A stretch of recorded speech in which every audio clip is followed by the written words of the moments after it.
ฟังสติลวงความลาดสังโกไลผู้เขียนกวนแปงจังหนำพี่น้องเฮาคาจ่องฮู้คาคือข้อความลาดอันว่าในลำลองเทๆคาออสังว่าเฮาคาหมอลาดหมอจางในจึงเฮาเตไลโอยหลีเตมีก้นห่มจมหักแปงก้วยกาสังเจอหนังเฮาอำไว้สติสิลาดลิดลงกว่าในจึงจังมีมาผู้เขียนก้นแปงจังนำอยู่ยาวค่ะก็เปิดจังนั้นแลเมื่อว่าเฮาคาเตลาดจ้าอำว่าได้เป็นติในตรงวงไหลก็ยาวให้เฮาคาฮู้หาลองในค่ะ ข้อที่หนึ่งข้อความลาดปอดปอดอ่อนกุยจางเฮ็ดให้นำใจกวนหมังก้อนในไหลหึงนานเด็กๆค่ะข้อที่สองเมื่อว่าเฮาคาเด็กกว่าอบกว่าลาดกว่าเหย้าเสก็ก่อสังเจ้าหนังว่าเขาอ่ำคมจ้มอ่ำเหย้าหยอกจ้อมในจึงมันป่องว่าเขาอ่ำเกียข้อที่สามกึดลองบูดีกันเหมือนเจ้าหนังแกงแซ่แน่วาเปิ่นตัวอย่างเปิงแตกมันปีหนายอมหนาลำหนาเต็มหนาปอกหนาเจมเจ้าในข้อที่สี่ลวงที่อันเฮาคาเซียวเปิ้นเย่าหยอกเปิ้นสังว่ามันนำหนาอาล่าเนี่ยจึง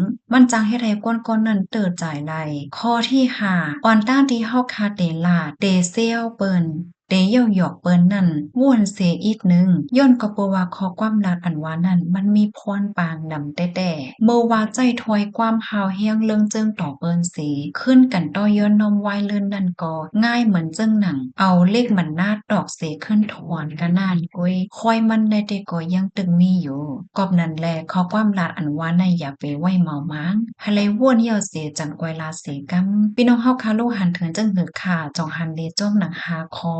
ที่อันว่ามาในค่ะหือสังว่ามีพ่นหลีก็แค่นดอจอยกันสเปินแพ่แช่กว่าเซกัมค่ะ